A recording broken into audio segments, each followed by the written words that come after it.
Asalaamu calaykum asxaabteena qaaliga isku soo laabasho wanaagsan maanta laba farxad ayaa noo wada marka koowaad 1k subscribe waan gaadhnay marka labaadna iyadoo tahay ciid mubaarak ayaan leeyahay waxaan ka codsanaa haddii tahay markii kuugu horeysay oo channelkeena soo booqatid inaad subscribe noo saartid videogana like garaysid sidoo kalena asxaabtaada iyo familkaaga la wadaag oo usii share garay aad baad u mahadsan tahay maantana qisadeen ayaa noo soo diyaariyay soo baxay soo raac qisadan guda galeynaa waxaan deganay baadiyaha maalin maalmaha kamida ayaa aabahayga wuxuu noo soo waday si aan magaalada u soo degno aniga run ahaantii cabsi badan iguma haynin aad ayaan u xiiseynayay inaan magaalada soo degno wadadu aad ayay u dheerayd socdaal iyo safar dheer kadib waxaan soo gaadhnay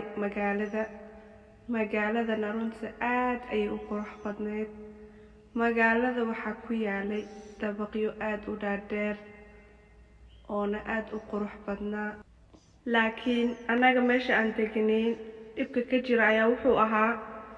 agteena waxaa ku yaalay dabaqo aad u qadiimi ah oo runtii cabsi lahaa anaga laakiin waxaan deganay dabaq geeska ku yaalo oo aad u qurxan meesha anaga deganay iyo dabaqyaasha qadiimiga ah waa ay kala xirnaayeen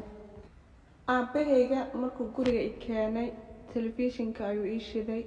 waa uuna iska baxay asigoona ii sheegin meesha uu aadayo ani runtii waxaan aad uga baqaayay dabaqa naga soo horjeedo ee qadiimiga ah aad ayaan u cabsanayay waxaana ku fikiray hal mar inaan baxo banaankaan aado aana la soo dheelo ilmaha hoosta joogaan waana soo baxay waxaan kasoo degay asaaseerka laakiin markaan banaanka u soo baxay waxaan arkay wax aad iiga yaabiyey maxaa yeelay iyaal dhan meesha ma is joogin ana waxaan go'aansaday inaan iska ciyaaro keligayga wiifooga ayaa iska fuulay anoo wiifooga iskaga dheelaayo ayaa hal mar waxaa maqlay shanqar waan fiiriyey laakiin wax cida maysa joogin mar labaad ayaan xoog u maqlay shanqartii saa'id ayay noqotay markana waxaan isku dayay inaan baxo aan soo fiiriyo meesha ay shanqarta ka yeerayso anigoo isdhahaayo ilmihii meesha ku dheelaya ayaa rabaan inay adiga kaa cabsiiyaan waxaanan iska dhigay geesi markana waxaan go'aansaday inaan usoo dhaqaaqo meesha shanqarta ay ka bixaysay anigoo isdhahaayo ilmahan kaa cabsiinayo markii aad heshid labadiina oo isla dheelaysiin waana soo baxay anigoo geesnimo iska dayaayo waxaan imaaday meeshii waxaanan dhahay soo bax qofka meesha ku jiro waa ku maqlayaa soo bax laakiin qof ila hadlay markaa may jirin aniga mar kale ayaa waxaan ku celiyey soo bax waan ku maqlaa laakiin cid ilamay hadlin mar saddexaad ayaan ku celiyey kadib markii la ila hadli waayey aniga waxaan dareemay cabsi waxaana isdhahay waa maxay waxa meesha ka dhacaayo cabaar kadib waxaan arkay hoos isoo fiirinayo waana dhoola caddeeyey si aan layga dareemin wax yar kadib waxaan arkay wax la igu soo tuuray dhulka ayaana ku dhacay kadib waxaan fiiriyey wixii la isku soo tuuray wuxuu ahaay waxaana ogaaday inay tahay gacan bini aadam markaan aniga dhasi kale ayaa noqday waana cabsaday waxaana u cararay sida tabarteyda ah intii aan carari karo ayaan cararay markaan waxaan soo gaadhay gurigeena saan u ordayana waxaa isku tuuray fadhiga korkiisa hooyadii ayaa jiiftay qolka wayna maqashay shanqarteeda iyo qayladeeda